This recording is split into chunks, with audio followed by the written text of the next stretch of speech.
Welcome to the Open Jaw Pink Couch, and my guest today is none other than Justin French from Carnival Cruise Line, and I'm so very happy to have you here, Justin. It's been much too long, so much going on at Carnival. And before we get into all of the information that you have to share with the advisors, I want to ask you about a trend in cruising. Sure. And that is the proliferation of private islands.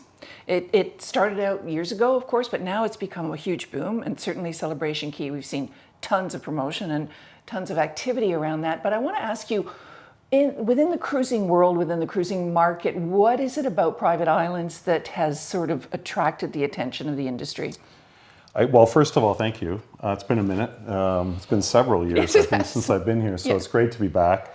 I have to say that it's super important for a variety of reasons. So what gives us the opportunity to provide a level of service that can be far greater than some of the island destinations in terms of the service that we provide with the guests that arrive at the destination, the food, the entertainment, and all of the things that encompass a private destination. There's a difference between private and exclusive. Exclusive means you are bringing the food, you're bringing the things with you off of the ship for the guest to experience. And then there's the private destinations, which those are manned or basically staffed, I guess, by the locals, and all of the amenities are already there. So everything with a private or exclusive destination gives you the ability to really cater an amazing experience for the guests that are going to be arriving at that destination.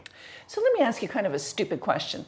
When I first started cruising, when I didn't really know anything about it 25 years ago, I came from airline, I always expected that my experience would include the ocean, because I love the ocean. Right. You're on the ocean, it's right there, but you can't touch it, right? You're on the ship. Right. You can't just dive into the ocean. So I always thought that the islands are sort of a way to bring a beach 100%. And the ocean to the consumers. And was that because there was a demand for that within cruising?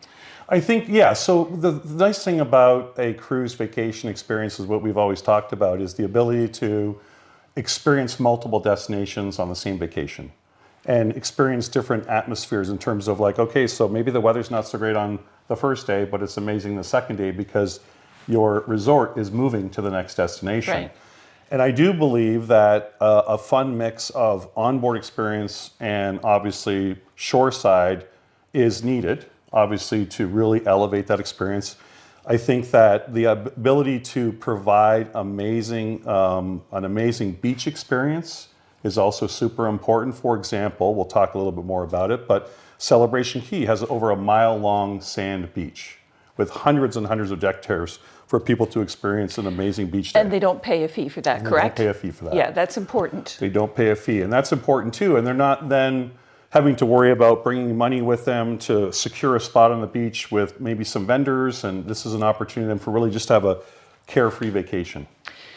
Carnival, for those people who don't know, is a brilliant company in the sense that your ability to sense what a consumer wants, what a consumer needs is met to 200%. The food, outstanding. The service, always amazing. I mean, I really find it a fascinating product. Does Celebration Key follow that type of business mentality in catering to your clientele, who you know very well? Right. Well, yes, thank you. It's a great question, because Celebration Key, it was in the works for a very long time. Yeah. It's a very expensive destination. The initial investment was over $600 million. Yikes. It's 65 acres of this beautiful experience. And let me just say, because a lot of people don't know exactly where it is. Okay. Good It's idea. on Grand Bahama, Yeah. and it's 30 minutes south of Freeport. Okay. So the only way to get there at this moment is on a Carnival cruise vacation. So that's what makes it very unique. Couple that with something for everybody. And that's the thing about Carnival. As the fun ships, we like to say there's something for everybody. So same with Celebration Key, there's something for everybody. As an example, there's 5 portals. There's a welcome portal, there's a retail portal, there's an adult-only portal, a family-friendly portal, and an adult-friendly portal. And the difference between the 2 adult portals is one is 21 and older, and the other is 13 and older. So you don't have the little ones at the adult-friendly, but they're over at the Starfish Lagoon with all of the families. When you say portal, I think of something online, like a platform. So, but it's a term you're so saying. So think of an aerial view of this destination, and it's anchored by these 2 massive lagoon pools. These are the largest lagoon pools in the Caribbean. So they are Nice. roughly 1,200 feet long each. And each of them is big enough to basically take an XL class ship and put it right in the middle of the pool. That's how big it is. So Holy. when you think about it, you think, oh, that's pretty big. But when you see it in person, it's awe-inspiring. So surrounding those lagoons are these different portals. So they're just really like, we'll call it a neighborhood. Okay. So this neighborhood over here is Pearl Cove for the adults. This neighborhood here is the Welcome Portal, Lacona Cove, the shopping portal. So it's set up in such a way that there's each of these different destinations within the destination based on what individuals looking for, what activities they want to do, whether they want to hang by the pool, go by the beach, whether they want to go shopping. We've got a massive swim up bar and this huge swing bar where you can sit on swings by the pool, have your cocktails, and enjoy the day. And truck food, like street food. Yeah, there's street love food, that. there's higher end restaurants, there's pay for food, there's free food. I think there's a little bit of everything, and I think that it's a taste of the Caribbean too, Yeah. right? So there's some flavors that we've kind of brought together from the Bahamas, and it's important to note that all of the employees at Celebration Key are from the Bahamas. So we made a significant investment not only in the Nice. destination, but also the people that work there. We said that we would only hire the locals to staff this destination. Smart. Now, does the beach get crowded? Lots of space? Well, I was lucky enough to be there on the very first day of the arrival of the Carnival Vista on July the 19th. And I have to say there was 2 big ships there that day, did not seem crowded at all. But we're also expanding. So for example, we're building another pier to accommodate 2 more ships. And ultimately, we're going to almost double the size of the destination once phase 2 is completed. So I think that Wow. we're going to be very measured in how many people we bring until the full expansion is completed. But it's safe to say that it's such a big destination at 65 plus acres, it doesn't feel crowded at all. Okay. And which is even crazier to think, since July the 19th, here we are in October, we've already carried 500,000 people to Celebration Key. Holy cow. 500,000 people. So And any growing pains? Everybody's happy? Hiccups? I'm sure behind the scenes there were Yeah. some growing pains at first because you don't know what you don't know. Right. But we've got rave reviews from the destination, and I think that it's such a important factor for our brand. We have 20 ships from 10 home ports going to Celebration Key. So this is a really big deal for us, and not only that, it's elevating the other private destinations too, just like the other cruise lines are Okay. doing. Now, the reason I say Which that, cruise line would that be?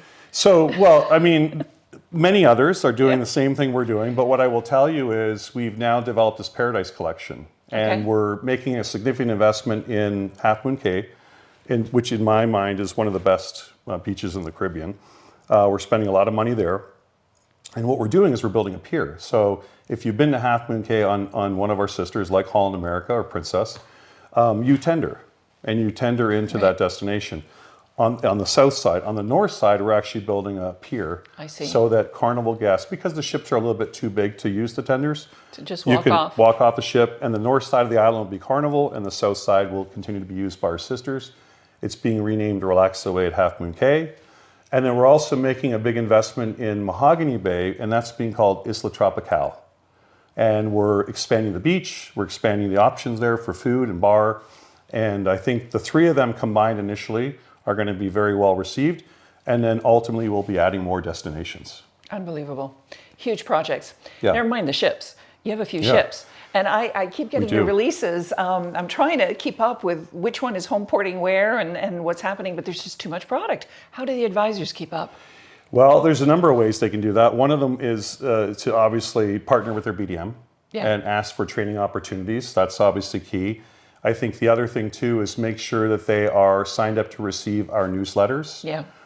signed up to our Funnel Fave program, which is really all about travel advisors and what they do for us, and also not only that, they're at the heart of every great vacation experience. So they need to be, obviously up to speed on everything. And GoCCL is a wealth of knowledge in terms of that's our booking portal. That's where we have our Learn and Earn program. That's where all of the latest and greatest information on Carnival Cruise Line exists. So what is some of the top line information they should know about? I mean, I think advisors who are Carnival aficionados probably follow everything very closely and know. Yeah. But in general, what should we tell them? So there's a few things. One of which is, we are the biggest cruise line in the world, obviously. We source most of our business from the North American market, although we are now the largest year-round cruise line in Australia. We had a successful integration of the P&O brand in Australia. Huge. So the Encounter and the Adventure are now the Carnival Encounter and Carnival Adventure. So we have 4 ships, the Luminosa, Carnival Luminosa, the 2 ships I just mentioned, and the Splendor.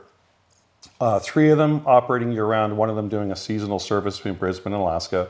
But we were operating from Melbourne, Sydney, and Brisbane. And the market down there is booming. So that's one opportunity. The other opportunity is, we have 29 ships.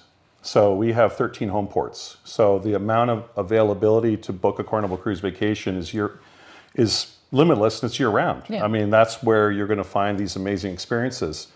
On top of that, we have a lot of ships coming. So we have the Festival coming, which is an XL class ship. And what's interesting to note about that is, and I think this is very important for travel advisors to understand, for the first time ever, we're going to take an XL class ship and put it in a short duration market. So what that means is, when the Festival comes to the fleet in 2027, the Mardi Gras will go to a 5 and 4 day vacation experience, calling on Celebration Key. Out of New Orleans or? Out of Port Canaveral. Oh, that's right. Right, so out of Port Canaveral. Yeah. So the 5 day will call on Celebration Key, Half Moon Cay, and also Nassau, and then the 4 day will call on 2 private destinations, Celebration Key and Half Moon Cay. Now, is that tend to be a drive market out of the U.S. for the shorter vacation stays? It is, but it's also for people who want to try cruising for the first time. Okay. So when you think about Carnival Cruise Line, we're going to carry well over 6 million guests this year. And a lot of those people are first-time cruisers. They're new to cruise. So they're trying a cruise vacation for the very first time. Interesting. Some of them might be reluctant to go on a 7 or 8 day vacation, but they might be more, I can see that. have to try 3, 4, 5, or 6, but 4 or 5 is probably that sweet spot. And I think that even for Canadians, a 4 or 5 day cruise vacation coupled with a land stay is reasonable to think that they would want to do that. And I think that's going to be huge for us. And then, of course, we have the Tropical coming a year later, which will round out that XL class fleet. And the one thing that's important to note, which probably not a lot of people have caught on to yet, so the first 3 XL class ships, Mardi Gras, Celebration, Jubilee, they have big roller coasters. It's the only roller coaster at sea. It's called Bolt. It's fun, it's fast, it's amazing. But at the end of the day, you're limited with the number of people that can experience that, on a regular basis because there's, so many people in the demand and whatnot. But it's got rave reviews. But we decided for the next 2 ships to create a water park at the back of the ship, multi-level, called Sensation Point. And for the first time ever, that water park will be open at night. So it'll be lit up with all these beautiful neon lights and music and different zones and water slides, racing slides, and so on. That's going to be incredible. And then after that, the sky's the limit. We have 3 big ships coming, Ace class. We don't know where they're going to be. We don't know what they're going to be called, but we know they're going to be 230,000 tons and carry up to 8,000 guests. Oh my God. And they come in 29, 31, and 33. Holy cow. And yet I've been reading that there's a movement for cruise ships to start getting smaller again, but it sounds like that's not happening just yet. That's huge. Maybe, who knows what the future holds. I think that obviously we still are constantly refreshing and updating our more mature ships and creating opportunities for them to be, have more bells and whistles. And keep in mind, we have ships all the way from 2,000 guests to 6,000 guests. So we still do have those smaller ships in our fleet. And maybe the future will be that there'll be some smaller ships come to Carnival, but for the time being, we've got these big, beautiful ships coming. You've got the market for it. Got the market for it. Hello, let's do it. Yeah, right? and our competition isn't other cruise lines, and nor is any other cruise line, their competition cruise lines. It's land-based destinations. Yeah. It's all-inclusives, it's beaches, it's different places to go where people just want to chill. This is an alternative because it provides a great value. I think that's the big thing, is really not so much what you pay, it's what you get for what what you get in exchange for what you pay, right? So like the value is really not, oh, I only paid X. It's what did I get for what I actually put down in terms of that cost? Right. And I think for us, we still provide a tremendous value, and I think that we're a far better value than pretty much every land-based vacation out there today. Well said. For those of you who want to continue, we're going to expand on this conversation with Justin because I want to get into some nitty-gritties. Justin,